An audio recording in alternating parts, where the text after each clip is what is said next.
On New Year's Day, I decided to flush out my hot water heater. It's a good practice to do that on an annual basis. That way it'll help the hot water heater last longer. My fear, though, was that by turning the valves, I would break the seals that they've developed over the course of a year or so and cause a leak. Well, as suspected, I did. So now I've got to replace the shutoff valve.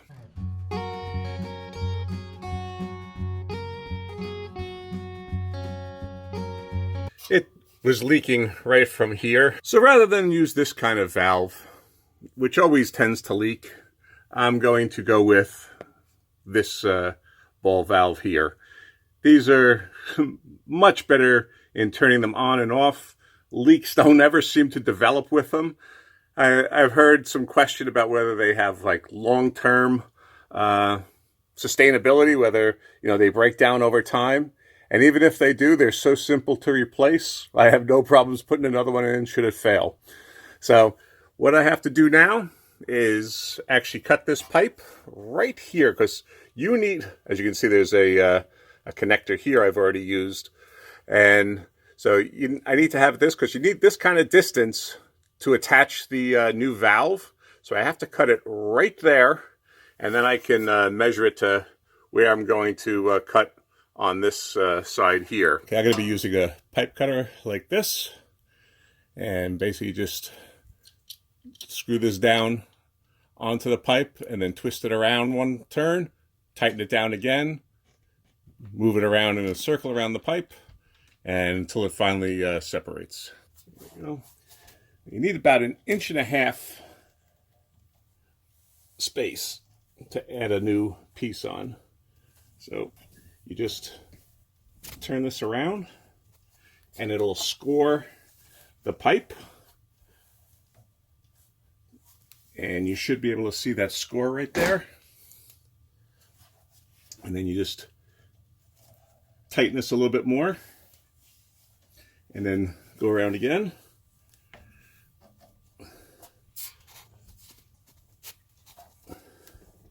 And then tighten it again.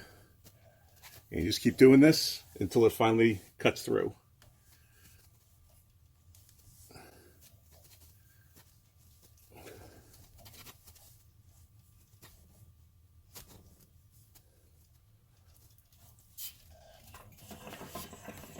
And there you go. You can hear the air coming in, so now it's separated, or should be. Once I take this off. I should mention that this is actually still open. What I did was I turned off the water main, and there we go. I turned off the water main, and I drained the water heater again. That way, any water that was still in the pipes would have then emptied out into the water heater and eventually drained out, and I didn't have to worry about water spilling out this way. So now what I'm going to do, get some emery cloth, sand down this rough edge here a little bit, and then I'll attach the new valve to the pipe. I have my emery cloth here, and like I said, I'm just going to sand this down, get rid of all those burrs, make for a clean piece to attach.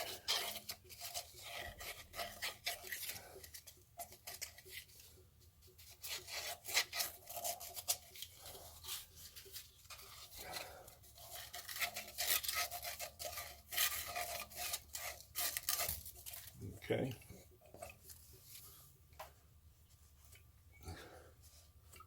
So now I'll take this and I'll attach it to the pipe here. And it's just a push-on fitting.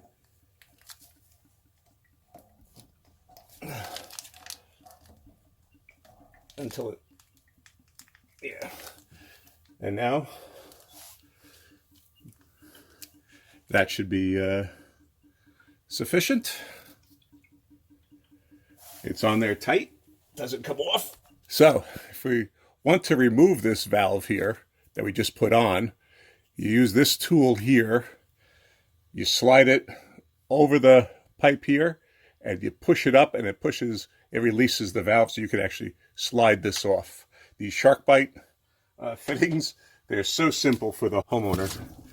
So what I need to do now is to measure on this pipe how far we want it to come down, and that way I know where to cut. So it's going to be right around this area here. And I got a little bit of play with the pipe since it's loose. So we'll cut it around here, and then we'll adjust the pipe. And we'll do it the same way using the same tool. Bring this over.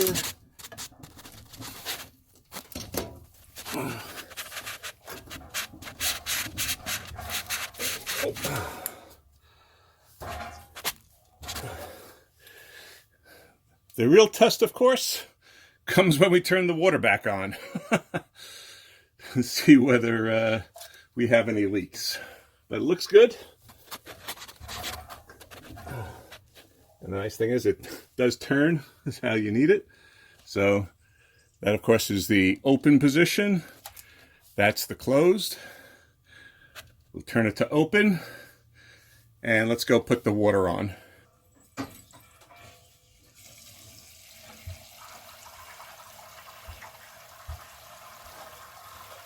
Well, it's flowing. Doesn't seem to have a leak yet. Not under pressure yet either.